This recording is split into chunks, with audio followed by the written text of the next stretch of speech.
नमस्कार, स्वागत है आपका। मैं हूं आपके साथ हिमांशु अध्यक्ष। उत्तर प्रदेश की चुनावी जंग अपने आधे हिस्से को पार कर चुकी है। रविवार को यहां 12 जिलों की 69 सीटों पर मतदान हुआ।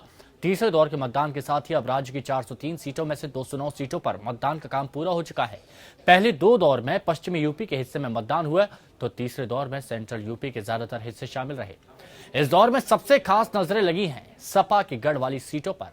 3 दौर के बाद ही सबके सरकार बनाने के अपने अपने दावे हैं, लेकिन सवाल है यूपी की आधी जंग किसके नाम रही है? क्या 3 दौर के मतदान के बाद यूपी की त्रिकोणीय लड़ाई में कोई नया मोड़ आ सकता है? अगले आधे घंटे की इस खास पेशकश में हम इस बात पर भी गौर करेंगे कि कैसे 3 दौर के मतदान के साथ ही अगले 4 दौर के लिए रणनीति बनाने और प्रचार में खुद को झोंकने की रफ्तार ने तेजी पकड़ ली है। कैसे एक दूसरे पर हमलों में बयानबाजी के खतरनाक कारतूसों का इस्तेमाल किया जा रहा है।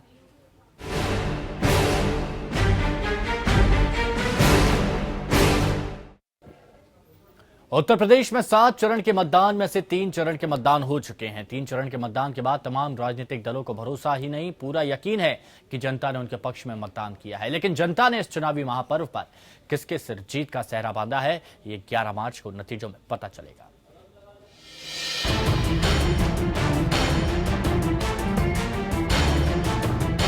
मैं ये कह सकता हूं, पहले चरण में, दूसरे चरण में और तीसरे लगभग आधा हो जाएगा चुनाव।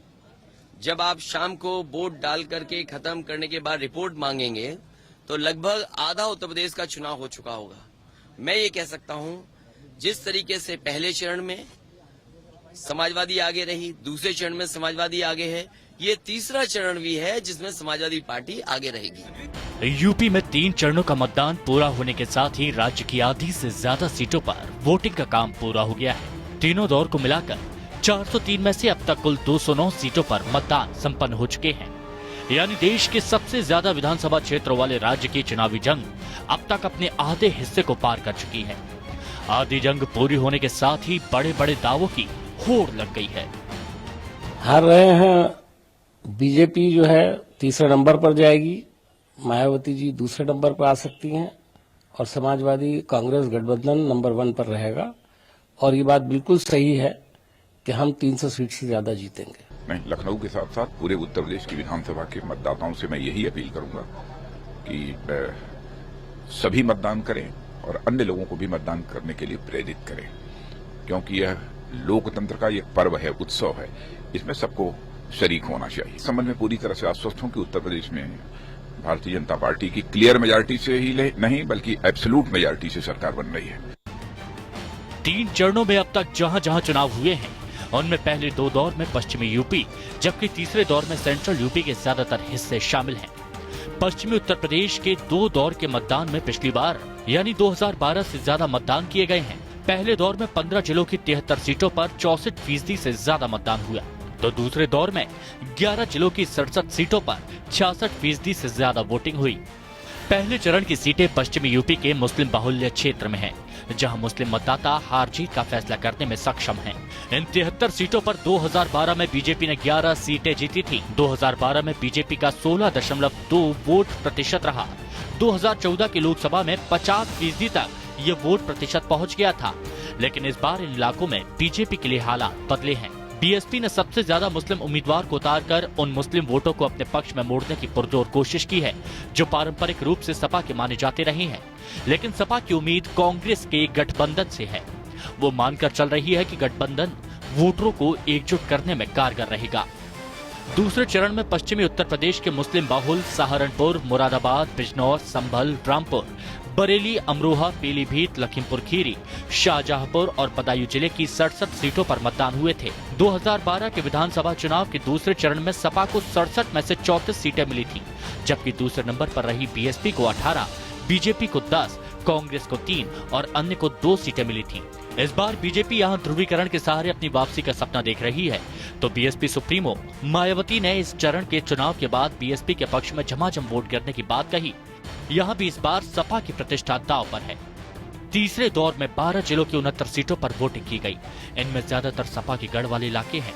माना जा रहा है कि तीसरे दौर की बाजी जिसके हाथ लगेगी वही पार्टी सत्ता के करीब होगी। सपा कांग्रेस गठबंधन को यहां सबसे ज्यादा आस मुख्यमंत्री अखिलेश के चेहरे से है, तो बीजेपी और बीएसपी मुलायम परिवार में चली तकरार के सहारे आगे निकलने का भरोसा पाल रही है। यानी यूपी की आधी जंग पूरी हो चुकी है, आधी अभी बाकी है। अगले 4 दौर में 193 सीटों पर वोटिंग होनी है, जिसके लिए तमाम पार्टियों के दिग्गजों ने एड़ी चोटी का जोर लगा दिया है। यूपी की आधी जंग पर दावे अनेक हैं। ईवीएम में बंद इसके नतीजे 11 मार्च को तमाम नतीजों के साथ ही सामने आ जाएंगे। हिमांशु दीक्षित, एपीएन, नोएडा।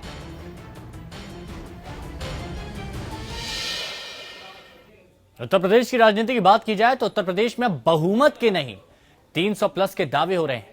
सत्तारूढ़ सपा, बीएसपी और बीजेपी सभी पार्टियों के यही दावे हैं। सवाल है क्या सबके दावे ख्याली दावे हैं? क्या कोई भी दल 300 के पार जा पाएगा?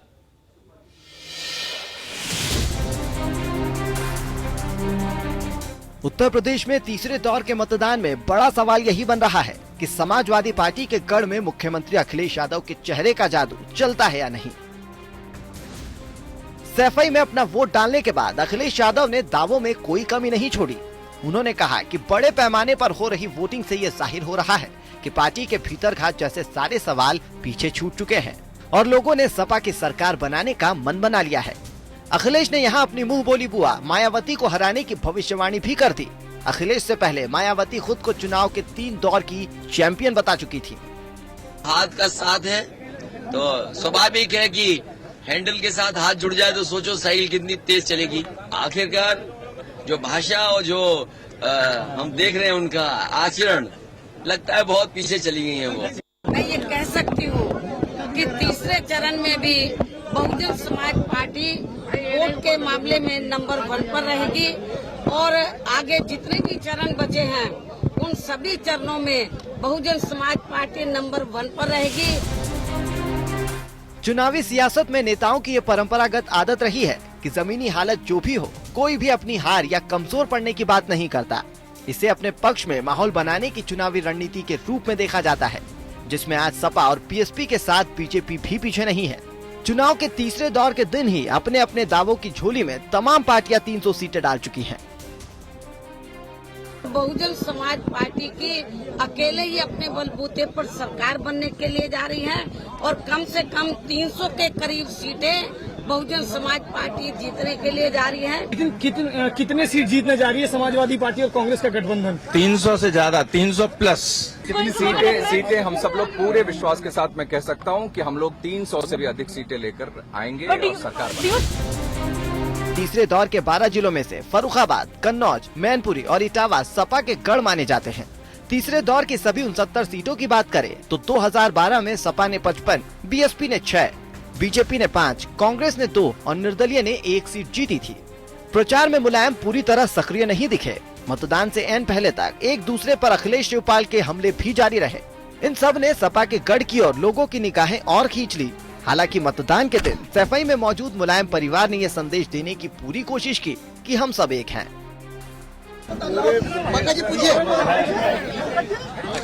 समाजवादी पार्टी सरकार बनाएगी। मैं सबको कह रही हूँ सब लोग वोट दे, क्योंकि ये वोट का समय है, आपका अधिकार है वोट देना और जो डेवलपमेंट हुआ है तो उसके लिए वोट दें। ये सब पुरानी बातें हैं, अब आपको इसमें पीछे नहीं, अब आप आगे नहीं सोचेंगे। देखिए हम जो है परिवार हैं और हम लोग यहाँ वोट करने आए हैं। आप लोगों को अभी भी कुछ कलह लग रही है तो ईश्वर मालिक है। सीएम अखिलेश हो, मायावती या फिर बीजेपी नेता, बयानबाजी से सब अपनी सत्ता बना चुके हैं। सबके दावों का सच 11 मार्च को वोटों की गिनती के दिन ही सामने आएगा। जनता सियासी बयान नहीं देती, चुनावों में पार्टियों और नेताओं का हिसाब करती है। सैफई से अनामिका सिंह के साथ ब्यूरो रिपोर्ट, एपीएन। तीसरे दौर में अलग अलग पार्टियों के कई उम्मीदवारों के साथ उन बड़े चेहरों की प्रतिष्ठा भी दांव पर लगी है जिनके गढ़ में मतदान हुए। कन्नौज, इटावा और मैनपुरी में सीएम अखिलेश की साख दांव पर है तो लखनऊ में गृह मंत्री राजनाथ सिंह की।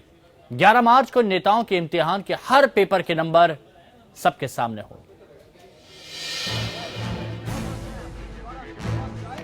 तीसरे दौर के मतदान में सैफई में शिवपाल यादव अपना वोट डालने तब निकले जब परिवार के लगभग सभी सदस्य अपना वोट डाल चुके थे। शिवपाल यादव ज्यादा कुछ बोलने से बचते नजर आए। हाँ, इतना जरूर कहा कि समाजवादी पार्टी की सरकार बनेगी और उनके लिए नेताजी ही अहम है। आपकी जीत बड़ी होगी और दूसरे नंबर पे आप होंगे अखिलेश की मिनिस्ट्री में। होंगे आप बताइए सर। हाँ तो कह दीजिए, आपकी घर की बात है। नेताजी का तो आदेश में मानते ही हैं, इसमें क्या है। तो सर और जो हम चाहते हैं बहुमत की सरकार बने। तीसरे चरण में राजधानी लखनऊ की सीटों पर बड़े मुकाबले के नतीजे भी ईवीएम में बंद हो गए। इनमें से सबसे बड़ी लड़ाई मानी जा रही है लखनऊ कैंट की, जहां मुलायम की छोटी बहू अपर्णा यादव के सामने है कांग्रेस से बीजेपी में शामिल हुई रीता बहू गुणा जोशी, जो यहां पिछली बार चुनाव जीती थी।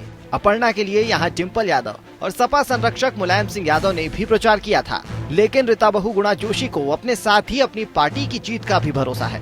कह रही हूँ कि पिछली बार जिस तरह का उत्साह मेरे लिए चुनाव में था, उसका दुगना है, तो दुगनी वोट से जीतना भी चाहिए। मैं अपनी कॉन्स्टिट्यूंसी 10 साल से जुड़ी हुई हूँ और कैंट के एक एक घर को मैं जानती हूँ और उनका मुझसे डायरेक्ट कनेक्ट है। हजारों लोग मुझसे मिलते हैं, तो बहुत अलग प्लेन पे है दोनों का। इसके मतलब वो परिवार जान रहा है कि सीट हार रहा है।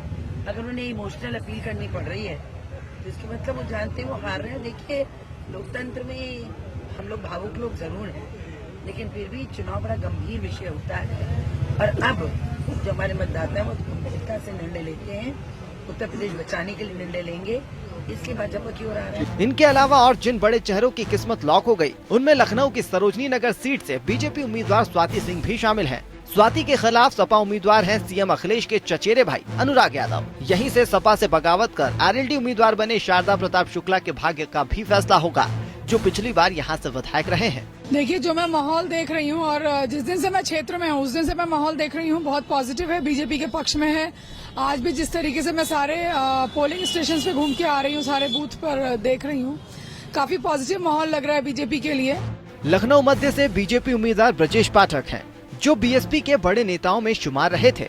यहाँ से सपा के उम्मीदवार हैं रविदास मेहरोत्रा। लेकिन मजे की बात है कि सपा की साइकिल को अपनी हाथ देने वाली कांग्रेस के मारूफ खान भी यहाँ डटे रह गए। अपनी एक पक्षीय चुनाव देख रहा हूँ। जनता का अपार समर्थन जो है वो कांग्रेस पार्टी और समाजवादी पार्टी के गठबंधन को मिल रहा है और निश्चित तौर पर हम भारी बहुमत से सरकार बनाने जा रहे हैं। सपा के गढ़ में जहां अखिलेश की परीक्षा के नतीजे ईवीएम में कैद हुए, वहीं गृह मंत्री राजनाथ सिंह का अपना लोकसभा निर्वाचन क्षेत्र में किया गया प्रदर्शन भी वोटिंग मशीन में रिकॉर्ड हो चुका है। 11 मार्च को बड़ी लड़ाई वाली इन सीटों के नतीजों पर भी खास नजर रहेगी। सचिन शर्मा, APN, नोएडा। यूपी विधानसभा में आधी सीटों पर मतदान के बाद सभी राजनीतिक दलों के बीच होड़ तेज हो गई है। अपनी जीत सुनिश्चित करने के लिए एक दूसरे पर हमले किए जा रहे हैं। आज प्रधानमंत्री नरेंद्र मोदी ने फतेहपुर की रैली में राज्य की सपा सरकार पर धर्म और जाति के आधार पर भेदभाव करने का आरोप लगाया है। उन्होंने कहा कि राज्य को रमजान पर बिजली मिलती है तो दिवाली पर भी बिजली मिलना चाहिए। जय श्री राम, जय श्री राम, जय श्री राम, जय जय श्री राम, जय जय श्री राम, जय जय श्री राम। विजयदशमी के दिन ही बीजेपी की यूपी में जीत सुनिश्चित करने के लिए प्रधानमंत्री मोदी लखनऊ में भगवान राम की शरण में चले गए थे। पश्चिमी उत्तर प्रदेश में हिंदू वोटों के ध्रुवीकरण के लिए बीजेपी नेताओं ने राम मंदिर निर्माण के मुद्दे को भुनाने की भी पूरी कोशिश की। अब प्रदेश के बाकी चरणों में मतदान में हिंदू वोटों के लिए प्रधानमंत्री ने सपा सरकार पर मुस्लिम तुष्टीकरण का आरोप लगाया है। गांव में अगर कब्रिस्तान बनता है तो गांव में स्मशान भी बनना चाहिए। अगर रमजान में बिजली मिलती है तो दिवाली में भी बिजली मिलनी चाहिए।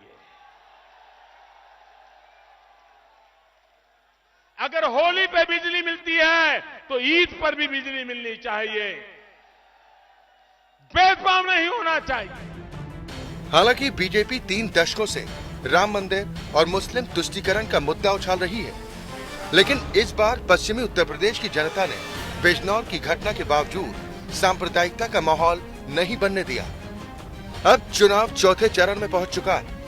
इस दौर में धर्म और जाति को मुद्दा बनाने की पुरजोर कोशिशें की जा रही हैं। बीजेपी ने अपने स्टार प्रचारकों की सूची में विनय कटियार और वरुण गांधी को भी शामिल कर लिया है।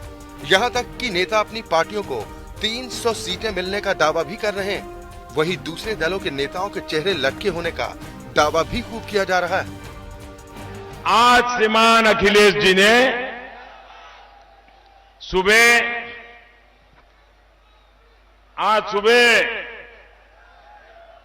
वो मतदान करने गए थे मतदान करने के बाद टीवी वालों ने जब उनसे पूछा, सुबह सुबह थी, इंसान कितना फ्रेश होता है, कितना तेज तर्रार होता है, उनकी उम्र भी तो ऐसी है, लेकिन मैंने टीवी पे देखा सुबह चेहरा लटक गया था। इससे पहले पश्चिमी उत्तर प्रदेश में मतदान के बाद मायावती ने भी अमित शाह का चेहरा उतरने का दावा किया था। मायावती ने फिर मोदी को गुजरात भेजने का दावा भी किया। दुखी होकर अब प्रदेश ने अपने गोद लिए हुए ऐसे बाहरी बेटे श्री नरेंद्र मोदी को गुजरात में वापस भेजने का और अब इनके स्थान पर अपनी खुद की बेटी को ही फिर से यहाँ अपना आशीर्वाद देने का भी पूरा मन बना लिया है। बीजेपी गैर जाटव दलित और गैर यादव पिछड़ी जातियों पर दांव लगा रही है। वहीं कांग्रेस ब्राह्मण दलित मुसलमान के अपने वोट बैंक की घर वापसी की कोशिश में है। सपा कांग्रेस से समझौता कर मुसलमानों को इज्जत, हिफाजत और रहनुमाई का भरोसा दे रही है। वहीं मायावती सबसे ज्यादा मुस्लिम उम्मीदवार मैदान में उतारकर अपने वोट किसी और पार्टी को देकर बर्बाद न करने की मुसलमानों को बार बार नसीहत दे रही हैं। अब बुंदेलखंड और पूर्वांचल में मतदान की बारी है। दोनों क्षेत्र साल में एक बार बाढ़ तो एक बार सूखे से जूझ रहे होते हैं। विकास में पिछड़े, भूख, बीमारी और बेगारी से जूझ रहे बुंदेलखंड और पूर्वांचल को रोजी रोटी की जरूरत है, लेकिन राजनीति यहाँ राम के नाम पर अपनी वोटों की भूख मिटाने की तैयारी कर रही है। अंशुमान त्रिपाठी, एपीएन। और इधर मैं देख रहा हूँ भारतीय जनता पार्टी 300 सीटों पर अपनी जीत के दावे को हकीकत में बदलने के लिए राजनीति के सभी गुण अपना रही है। पार्टी ने आज फिल्म अभिनेता रवि किशन को पार्टी में शामिल कर लिया है। समझा जा रहा है कि बीजेपी पूर्वांचल समेत अगले चरणों के मतदान वाले क्षेत्रों में पार्टी के लिए जोर शोर से अब वो प्रचार भी करेंगे।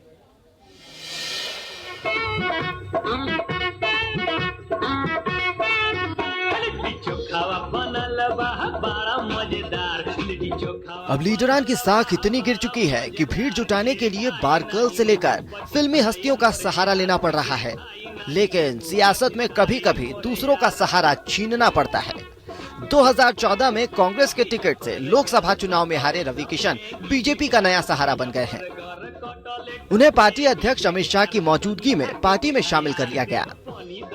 बड़े लंबे समय से मैं अपोजिशन से मोदी जी को देख रहा था और मोदी जी वहां से मुझे बहुत बेस्ट लगे और उनके थॉट, उनकी विचारधारा, उनके देश के प्रति जो उनका समर्पण, गरीबों के प्रति जो समर्पण, तो हर पॉइंट ऑफ व्यू से मुझे बहुत अच्छे लगे और मैं सही जगह पर आ गया। हाल ही में अमित शाह ने पूर्वांचल में राजनीति की सुनामी आने की सूचना दी थी। रवि किशन के समर्थक अमित शाह के इस कदम से जोश में हैं। ये सियासत ही है कि दिल बढ़ाकर मनोज तिवारी फिल्मी दुनिया में अपने पट्टीदार को बीजेपी में लेकर आए हैं। देखिए, मैं जिस विचारधारा के साथ चला हूँ उसमें आज रवि किशन जी का आना हमें और भी मजबूत करता है। और रवि किशन जिस प्रकार से कह रहे हैं, मैंने विपक्ष में रह के भी नरेंद्र मोदी जी को बेस्ट पाया, इससे बड़ी लाइन आज के डेट में कुछ नहीं हो सकती है। और हम भी ऐसा महसूस करते हैं कि लोग विपक्ष में भी खड़े होके अगर सही ढंग से नरेंद्र मोदी जी को देखना चाहेंगे तो उनसे अच्छा नेता, उससे ईमानदार, उनसे अधिक पॉजिटिव सोच वाला कोई और मिलता नहीं है। पूर्वांचल के कुल 28 जिलों के 34 लोकसभा सीटों के अंतर्गत 170 विधानसभा सीटें हैं। 2012 के विधानसभा चुनाव में सबसे ज्यादा समाजवादी पार्टी ने 106 सीटों पर कब्जा किया था। जाहिर है बहुमत के लिहाज से करीब आधी सीटें सपा को पूर्वी जिलों से प्राप्त हुई थी, जबकि मायावती के बसपा को 23, बीजेपी को 17 और कांग्रेस को 13 सीटें प्राप्त हुई थी। इस क्षेत्र में बीजेपी ने कुर्मी समेत पिछड़े वोटों को पक्ष में लाने के लिए केशव प्रसाद मौर्य को आगे किया है। वहीं 50 से ज्यादा सीटों पर ब्राह्मणों की तादाद ज्यादा है और करीब 20 सीटें तो ऐसी हैं जहां ब्राह्मण निर्णायक भूमिका में हैं। ऐसे में पंडित रवि किशन शुक्ल को यानी रवि किशन को कांग्रेस से छीनना बीजेपी के लिए फायदेमंद साबित हो सकता है। रवि किशन प्रधानमंत्री नरेंद्र मोदी के स्वच्छता अभियान की कई बार तारीफ कर चुके हैं, तो नोटबंदी पर भोजपुरी में बने गीतों पर नाराजगी भी जता चुके हैं। बंद कैले 500 हजार रे बंद कैले 500,000 रे मोदी सरकार रे सखी। बीजेपी को फिक्र यही है कि नोटबंदी कहीं वोटबंदी में ना बदल जाए, क्योंकि प्रधानमंत्री की रैलियों के बावजूद बीजेपी पूर्वांचल की उम्मीदों को पूरा नहीं कर पाई है। विकास न होने से पूर्वांचल में प्रदेश सरकार की नाराजगी को भुनाने के लिए पार्टी कोई कोर कसर नहीं छोड़ना चाहती। अनुराग सिंह, APN।